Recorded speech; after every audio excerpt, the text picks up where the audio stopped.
नमस्कार. तर आपण आज करणार आहोत शेवग्याच्या शेंगाची भाजी. तर त्यासाठी मी खोबरं आणि तिखट, लसूण, आलं याची पेस्ट करून घेतली आणि कांदा थोडासा कच्चाच घेतलेला आहे, भाजलेलं नाही आहे, आणि तेलात थोडंसं फ्राय केलं आहे. जसे हे जे वाटण आहे तेच आहे, तेच तुम्ही पाहताय. आता त्यामध्ये मी 1 ते 1.5 चमचा चटणी टाकणार आहे चवीनुसार.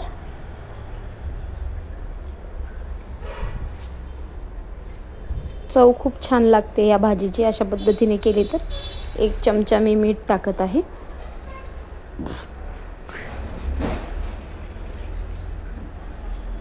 थोडासा ओवा आपल्या पोटासाठी खूप चांगला असतो, त्यामुळे मी जमेल तेवढं शक्य होईल तसं प्रत्येक भाजीमध्ये त्याला थोडं का होईना टाकत असते, कारण पोट बाधत नाही अशा मसाल्याच्या भाज्या खाल्ल्यावर ओवा टाकला तर तुम्ही थोडंसं ओवा यूज करू शकता. आता ह्याला मी एक 10 मिनटं किंवा 5 मिनटं जास्तीत जास्त फ्राय करून घेणार आहे तेलामध्ये, थोडंसं शिजवून घेईल. तर आपले 5 मिनटं झालेले आहेत बघा. हे बघा किती छान कलर आलेला आहे. वास तर इतका छान येतोय. त्याच्यामध्ये थोडंसं मी जास्त मसाला काही नाही टाकणार आहे, मसाला पावडर पण ॲड नाही करणार आहे कोणती, फक्त 1 ते 2 तमालपत्रांचा यूज केलेला आहे. त्यांना थोडं फ्राय करून घेते आता.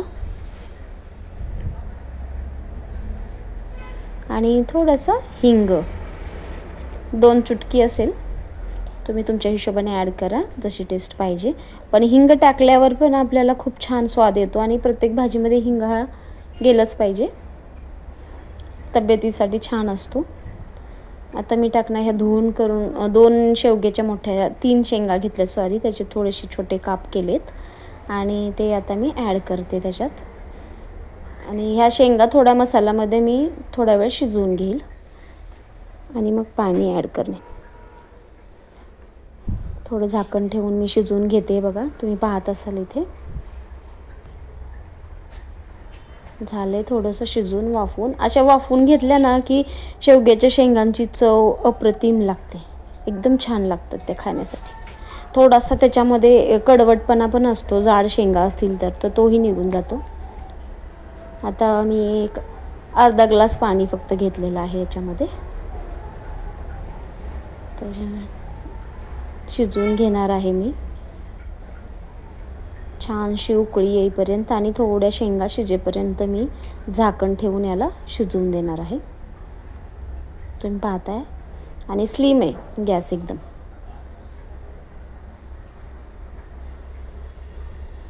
त्याचं थोडं माझं झालंय बघा, छान कलर आलेला आहे. वास पण खूप सुंदर येतो आहे.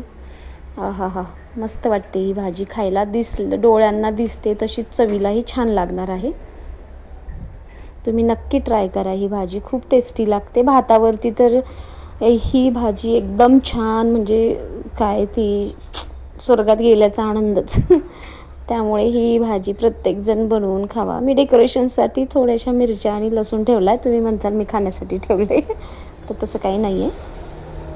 माझ्याकडे काही नव्हतं घरात, तर मी ते ठेवून दिलं आहे. घरात जेवढं जिन्नस असेल त्यामध्ये मी ॲडजस्ट करून रेसिपी बनवत असते आणि माझ्या मिस्टरांना, माझ्या मुलांना खायला देते.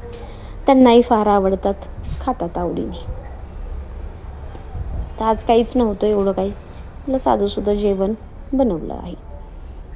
याच्यासोबत चपाती खावा किंवा भाकरी बनवून खावा, एकदम स्वादिष्ट भाजी लागणार ही.